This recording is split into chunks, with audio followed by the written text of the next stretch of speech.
Hi, this is Brendan Davis from Bedrock Games and the Bedrock blog, and I'm here with Adam Balderstone for another episode of Bedrock and Balderstone. And tonight we're talking about Bohemian Rhapsody, but we're doing it in a slightly different way. Normally me and Adam both watch something, and then we talk about it.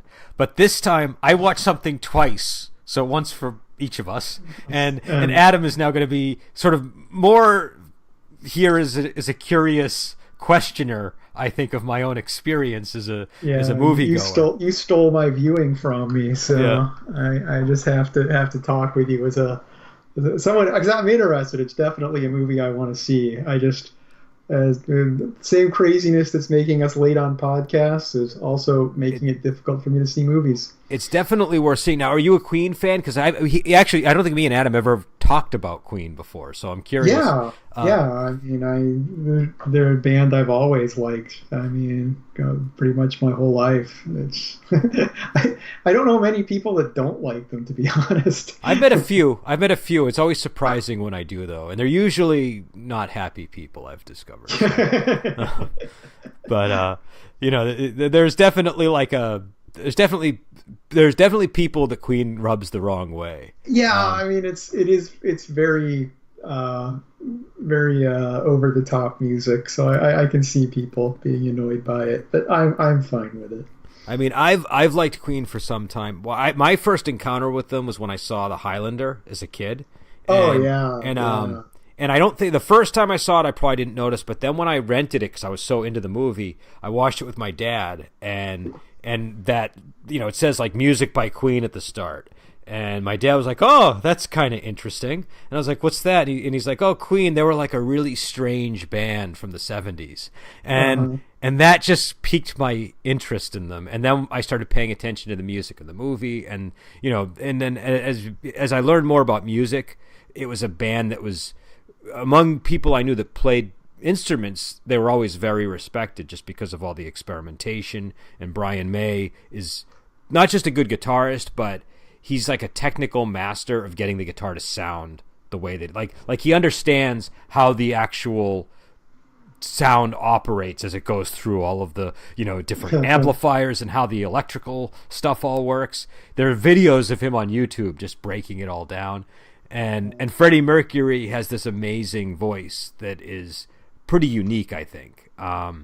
Since you mentioned Highlander was your introduction. Like I said, I was aware of Queen, but I very distinctly remember when I was a kid, I lived in Kuwait for a while, and I was out of touch with pop culture. But I went over to a friend's house, and he had a video on, and I was like, "Watch this amazing movie you're watching." Because he was watching Flash Gordon, which I hadn't heard anything about, and I was just like, "Wow!" It was like near the end, and there were like the Hawkmen flying around and the Queen music playing. I'm like, "This is great," and he's just like, "Oh, it's Flash Gordon. It sucks." And I was just, and it was like, it was the first time I'd ever like hung out with this kid. I just knew at that moment when he's like, "Oh, this movie sucks." I was just like, we are not going to be friends. Yeah. It's like, I'll get along with you fine, but no, we will never be friends. The first time I saw Flash Gordon, it was just like one of those movies where I was like, it's the perfect film to see at like 2 a.m. number one, which is the first time I saw it. Yeah. But it's a great movie. Like, it's the kind of movie you will stay up to watch to the end. And I mean, all the stuff that people would say it sucks for is all deliberate. Do you know what I mean? It's not like it's, but you have Queen, you have Brian Blessed in there, you have this, just this really interesting take on Flash Gordon. It's a good movie. My understanding is that soundtrack, I think, was largely Brian May's work. I think he was the one who did the bulk of the lifting on that. Because if you buy the album, it doesn't sound like a normal Queen album. It's not like the no, it really does. Like the music for the Highlander is from It's a Kind of Magic, and that's like a proper Queen album. Do you know what I mean? But this feels very different. But anyways, getting into Bohemian Rhapsody, I saw it like, I don't know, 3 or 4 weeks ago when it came out with my wife, and then I went and I saw it again like 2 days ago, and just to give you an idea of how good I think this movie is, and you might not agree with me when you go see it. I'd be very interested to get your opinion. But the theater I had to go see it into the second time had only 3 rows. It was like one of those really small theaters, and the front row was like right up against the screen. And so only 3 rows. It had 3 rows. We get there and I call my friend. He's like, "I'm here, but there's a problem. They only got the front row because it's a small theater." And I remember thinking, how small can the theater be? Like when I went to see it, there was nobody in the theater. And granted, it was like at 10 o'clock at night. But, and he's like, no, it's probably all like, middle-aged couples coming in midday or something. Because we went like early in the day. And I was like, I don't know. So we get there and we see it's only 3 rows. It was a really small theater. And the first row is really up close against the screen. But the real big insult is there was 20 feet between the second row and the first row. So they could have moved. Do you know what I mean? Like there was no reason for the front row to be at the sort of, at that neck breaking angle that it had to be at. And on top of that, we get there and eventually people do file in and the place does fill up. But the guy who sits next to me smelled terrible. He clearly hadn't showered. And he was, just from the little that I was able to discern about him, from like the way he ate his popcorn and the comments he made, he was not a personality that I wanted to be near at the watching the movie. I just didn't like this guy. But those distractions aside, I once the movie started, I was once again fully immersed in the film. And so to me this is just a great I don't know how to put it. It's obviously done for the fans. Do you know what I mean? It's done for people who like Queen. And it almost kind of thumbs its nose at the critics. Like I don't know if you remember a few years ago there was that what was it, Walk Hard movie that was sort of a parody of the biopics that had been coming out up until that time. Did you see that film? I haven't seen it, but I'm aware of it. I've been meaning to, but no. But they make fun of all of the tropes that are in the biopic films. You know what I mean? Especially of Ray and Walk the Line. And after that came out, it's almost like you really can't make a biopic and do the things that they're making fun of because people are so hyper aware of them. Do you know what I mean? Yeah. But this movie does all the things that do you know what I'm saying? And I kind of glad it did. Do you know what I mean? Because the thing that I think sort of sets Queen apart from a lot of other bands is they embrace sentimentality in a way that is very unjaded. And so I think this movie is a very unjaded biopic as a result. It's sort of that, it's in that vein of it's just not very pretentious. Do you know what I mean? It's very well made. It's very well made. Oh, go ahead. Making a crowd pleasing, emotional, just grab, kind of movie about Queen. It's like, like you say, it just works. It's like that. They can get away with it in that case, I think. Well, and not just that, but they also managed to keep it mainly about the music. And so there was a lot of, concern in the build-up and the lead-up to the film about how it was going to deal with, him dying of AIDS and the homosexuality and how deep they were going to get into sort of, that territory. And, it's a complicated issue because when he died, soon after, like right up before and soon after, the press were pretty merciless in their treatment of him. And one of the angles they were really taking was sort of, almost blaming him for his own death because they would basically say he was promiscuous and he deserved what he got. And so the band, I feel like they sort of, their defensive stance against that was to protect him and to focus more on the legacy of his music, not on, the salacious gossip. And so I think going in expecting the movie to be salacious is unrealistic as a result. You know what I mean? It's not going to be they're not going to linger on those kind of details because they don't want to give credence to the things that were coming out in the wake of his death. And so, but it still deals with it very honestly. Do you know what I mean? It still, it addresses all the stuff in his life that needs to be addressed. It deals with AIDS, and it deals with all that all of those important details. Some of the things that it does that people might not like is it gets the chronology a little bit wrong for the sake of storytelling. So he finds out that he has HIV way before he really did. They have him learn about it before the Live Aid concert in order to give the Live Aid concert a little bit more weight, but also I think so that they can get those narrative threads in before the finale of the film, because that's a pretty common thing to do in these movies. I mean, like in Man on the Moon, the Andy Kaufman one, they have his cancer diagnosis before his big performance at Carnegie Hall, for example, just so it's his big final hurrah, when he knows he's dying. But so that's it. What you were talking about, standard biopic moves. That is a classic one. And the thing is, like, I studied history, so I kind of get. I think that there's a couple of ways to look at this. On the one hand, it is an inaccurate chronology, but on the other hand, it's an accurate overview of things that happened. Do you know what I mean? So, like, you're sort of because they had that Live Aid concert as the climax, they couldn't leap to years after that to deal with the HIV issues. So they kind of had to bring it in just so that they could even tackle it at all. Because if they didn't, then it wouldn't have even been addressed. It would have just been the note at the end of the movie.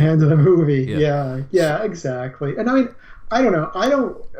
I think with biopics that carry a sizable part of someone's life, I don't really have any expectation that I don't go to see them because I want to learn about this person, because no, you go, it's like seeing a tribute band or something. You go because it's like, I just want to revel in this person's life for a little bit. So accuracy, if you have those movies, where they're covering like 1 week in someone famous's life, it's like, then you can maybe do some historical accuracy, but I'd read a book if I wanted to like learn the true details of someone's life.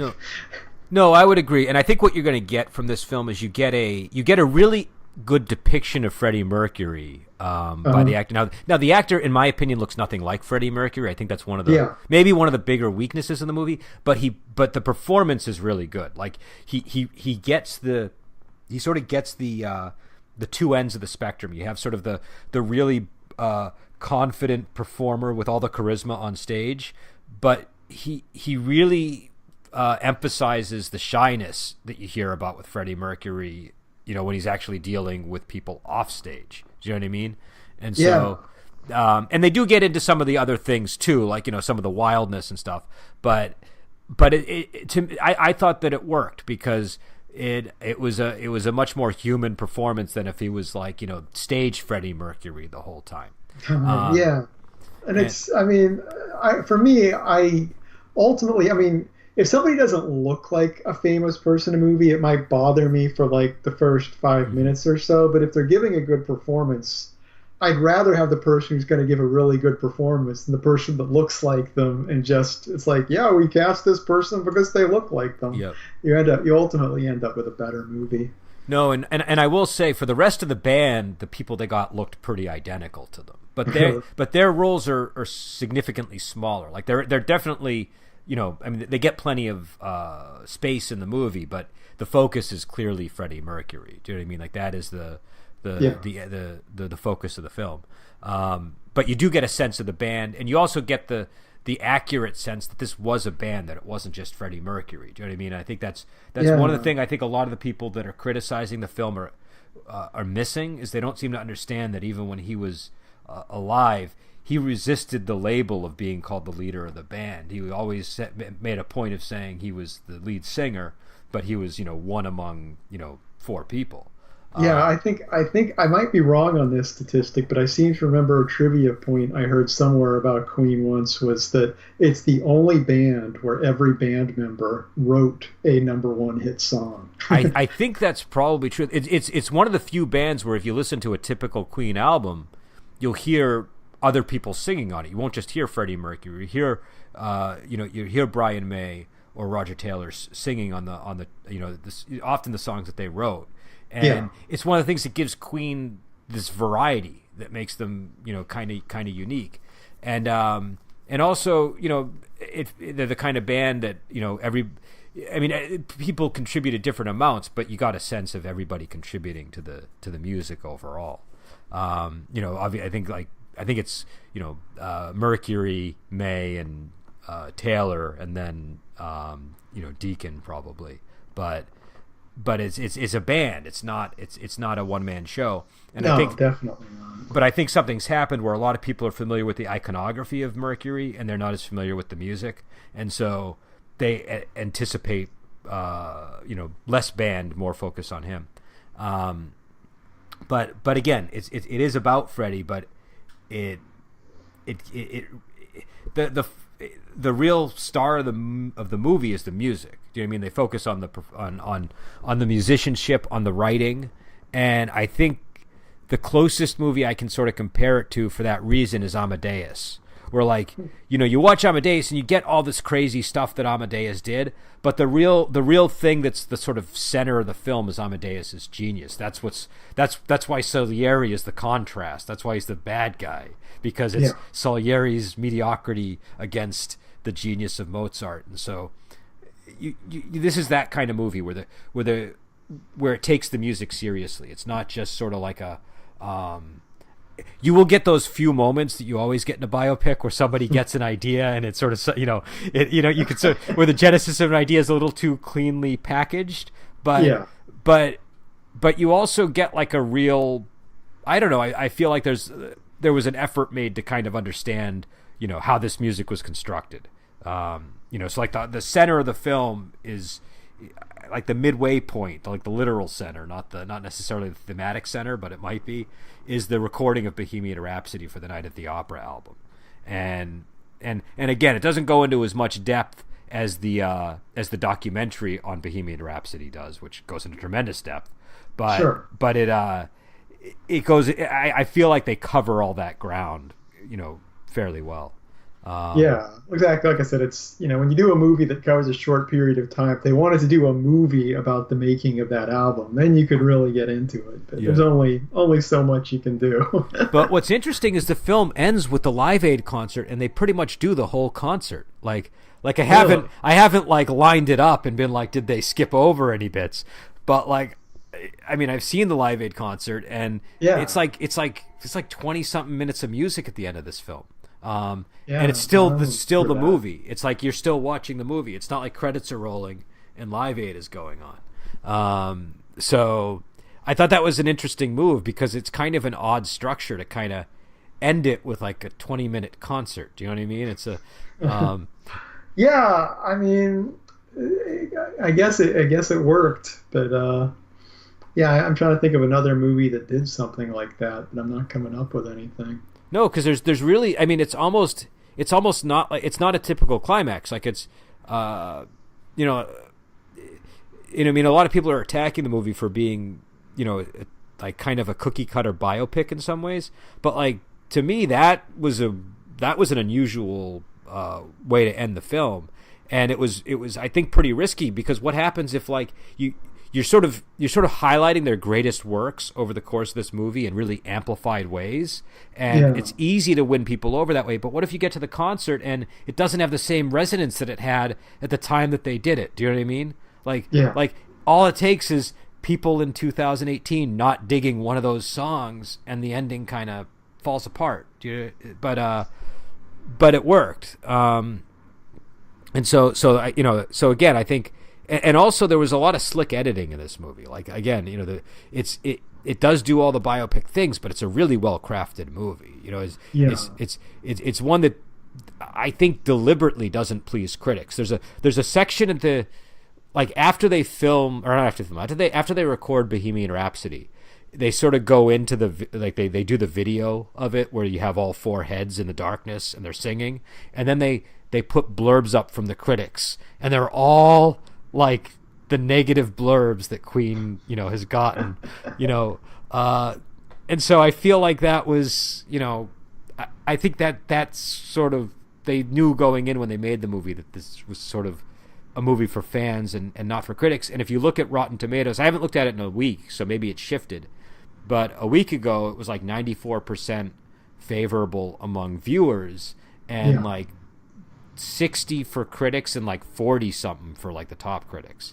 So like the disparity, it was almost the reverse of Star Wars: The Last Jedi. And so I think that gulf is going to become significant over time now. I think we've reached a point where maybe the critical assessment of films and the regular viewer assessment is pretty wide apart.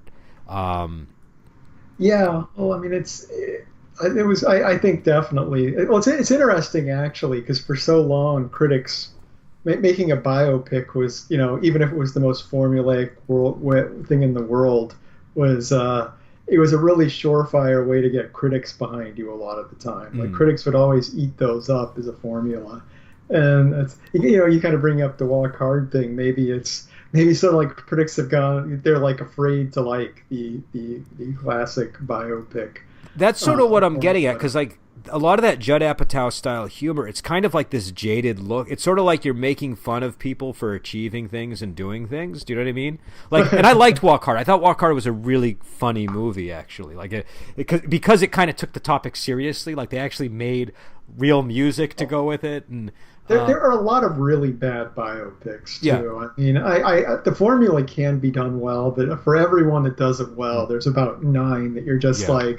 You just watch it, and it's trying. It just feels rote and mechanical. The one that never landed for me was Great Balls of Fire.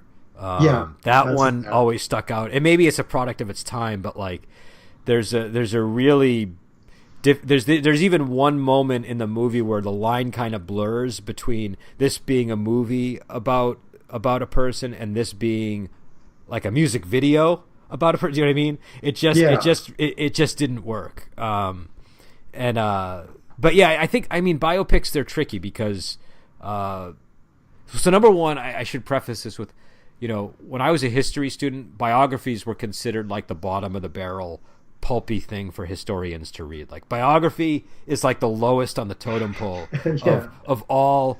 But I always secretly loved biographies. They were my favorite thing to read. Do you know what I mean? Because it's about a specific person. Do you know what I mean? And there's something much more compelling about a specific person than, some long event with vague forces driving it. And, so I always liked biographies, and not that there aren't biographies that are reputable, just that generally speaking, it's more interesting than agricultural trends of the 13th century. Well, like I remember at one point I walked into class with a biography of St. Paul, and my teacher kind of gave me a lecture on on where biographies stand in the in the field.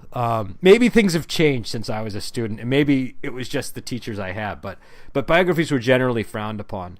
And I feel like it's sort of similar with biopics. Like, they're kind of dismissed as this sort of, they're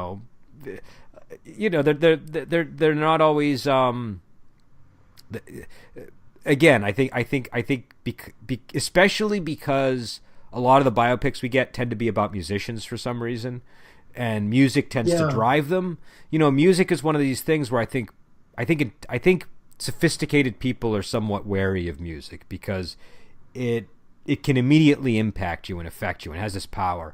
And any visual medium that's sort of paired with it, it's maybe viewed a little bit with suspicion. But I like music, and I like being affected by music that way. I like allowing music to affect me that way.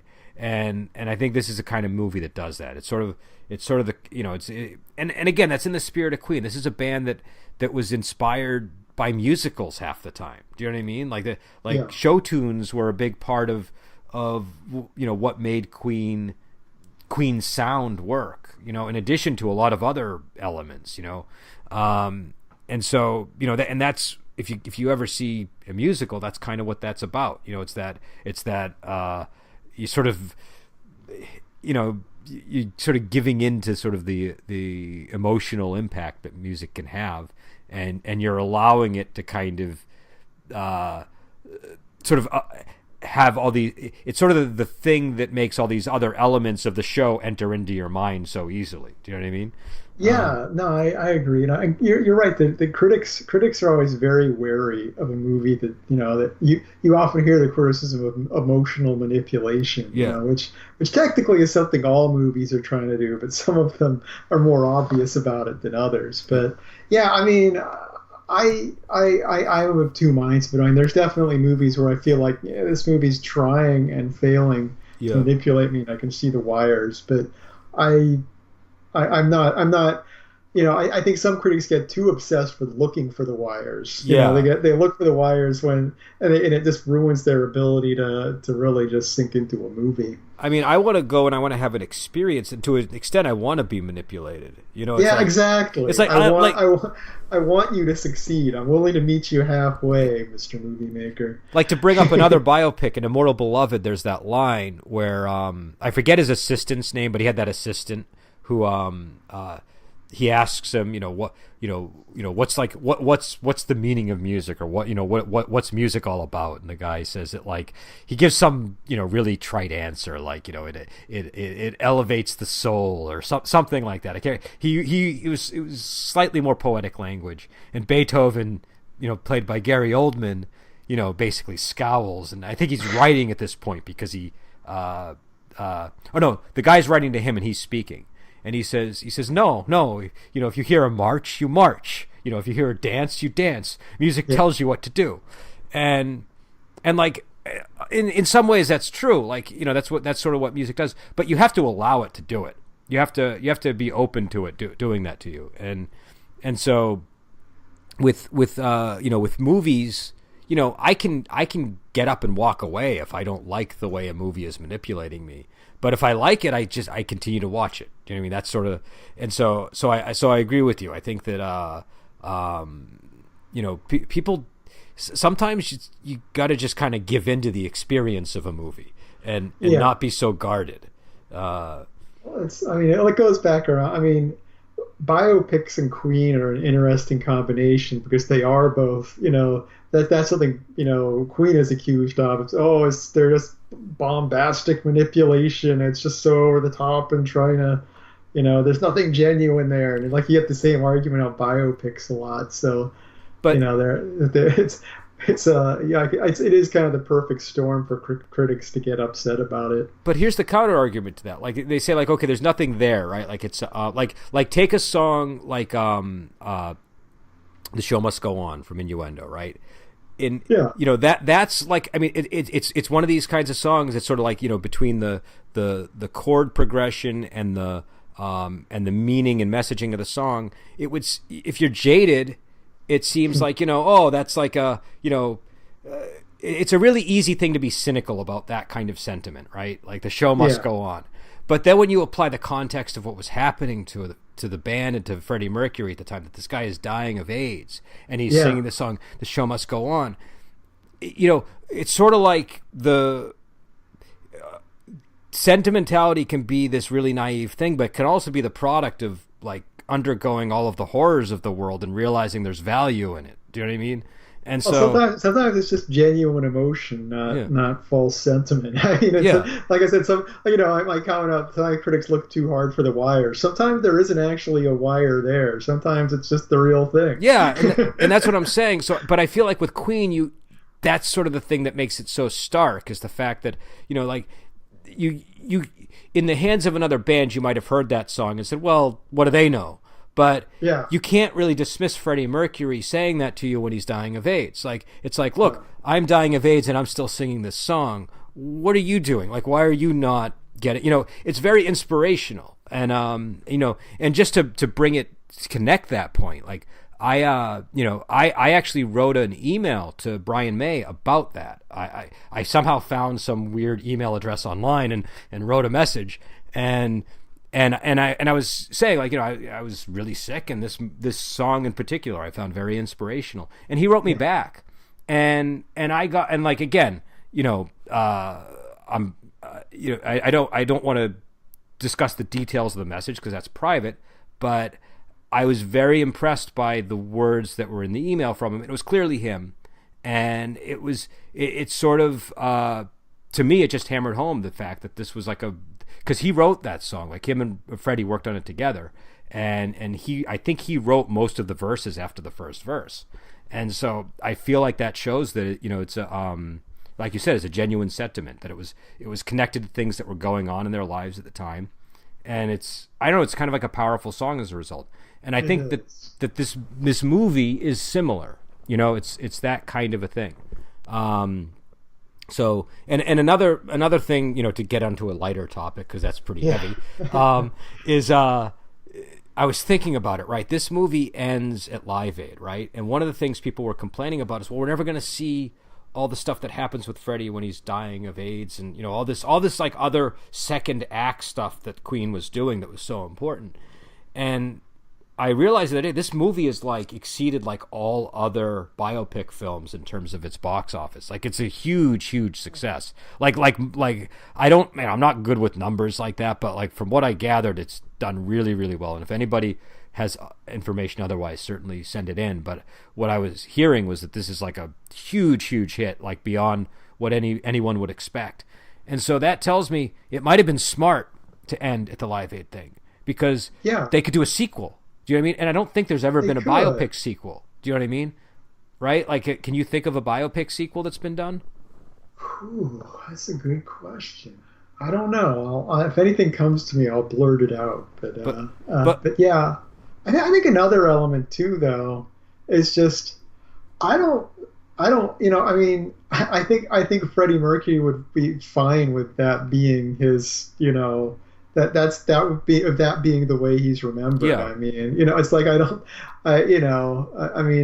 think he'd want a life story of him to be wallowing in getting sick and dying. I mean, I don't think that just doesn't seem like the approach he would want for the story. If they made that movie, I don't think that they would emphasize the wallowing. I think they would emphasize I'm not talking about the second movie. I'm not talking about doing a sequel. I'm talking about just the first movie as it stands. Sequel is a whole different thing. I'm just saying. I think I think he would want a movie about his life to end on a high note, basically. Well, I think that's the other facet here is, I mean, it's clearly significant that he died of AIDS, but the problem that you run into if you reduce Freddie Mercury to sort of being, the musician who died of AIDS, is you ignore all of his other. I mean, the reason he's famous isn't because he died of AIDS. The reason he's famous is because he was a brilliant musician and a brilliant writer and a brilliant singer, and it's almost.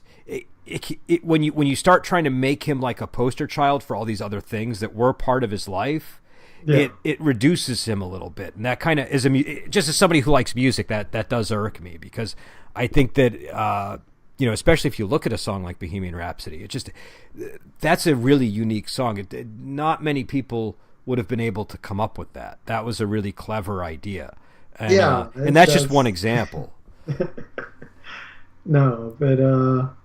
Yeah, exactly. I mean that's notable. It's not something that should be ignored, but it shouldn't be his defining thing. I don't think anyone would want that. I mean, I actually knew a fair number of people that died of AIDS because my sister was a ballet dancer, and that community just got ravaged. So this was in the late 80s and 90s when she was a ballet dancer, and it's like so many really talented dancers and choreographers were just gone. And that is one of the things that the movie does do well, is if you grew up during that period where I was born in 76, so I was kind of coming online just as AIDS was like being discovered.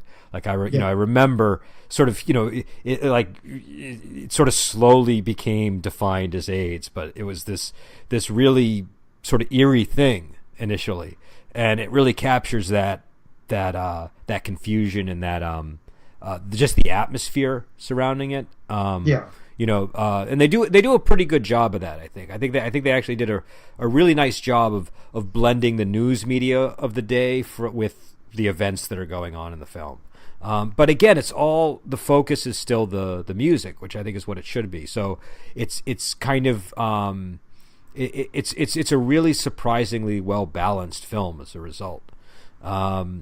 And again, one of the things I got to say about it is that just in terms of the music, again, if chronology is an issue for you, you might take exception if they're on a tour and they're playing a song that they hadn't written, for 2 years from now.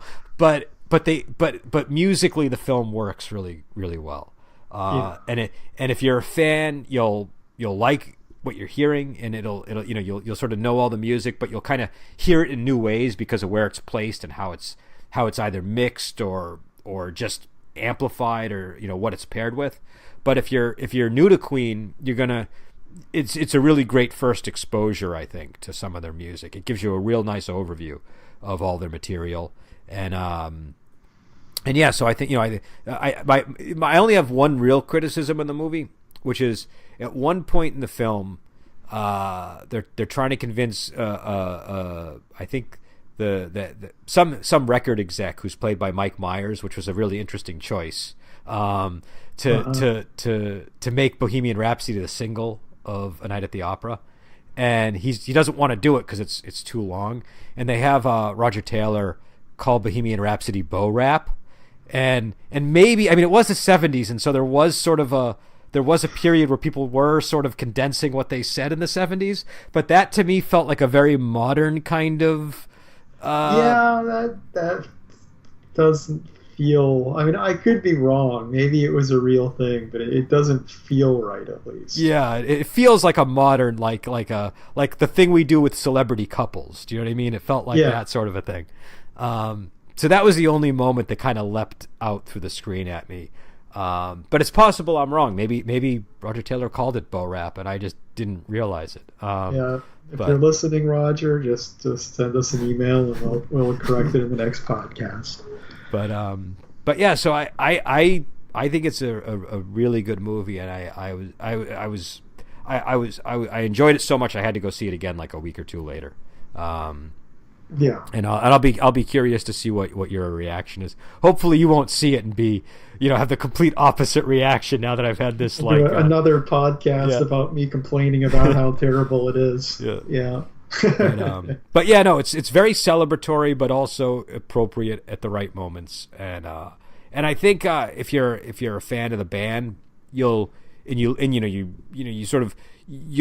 see a lot of what you have been thinking about just hearing their lyrics and stuff. Do you know what I mean? Like you kind of gets deep into like one of the core things that sort of maybe was driving Freddie Mercury as a person, and I think that comes through in his lyrics and it comes through in the storyline in the film. And it's just a good movie, and I mean, they, like I said, it could have been more accurate, maybe, but like I think when you have the band's approval, it's kind of more okay. Do you know what I mean? Like because I feel like if the band is saying this movie is okay, they're kind of saying that gets at the truth of it, even if it's not in the right order. Do you know what I mean? Yeah, so, exactly. But yeah, so we'll let you go. I know Adam has to get to something tonight, and I have things to get to too. But again, it's Bohemian Rhapsody. I just wanted to do a podcast on it because I've been meaning to do stuff about music on here. We haven't really done it, and I'm a really big Queen fan, and I'd like to when we were going to do the musical segment on the podcast, the first album I wanted to do is Queen 2. And so maybe we'll get to that, but if we don't, this will hold us over. And yeah, so again, you can check it out. It's still in the theaters. I do highly recommend it. Again, if you're, it's a movie for fans though. So like, it's a movie meant for people who like going to the movies to have fun. Not if you're, if you bring your overly analytical mind into the theater, you might not enjoy it as much. So just keep that in mind. And yeah, so until next time, we'll talk to you later.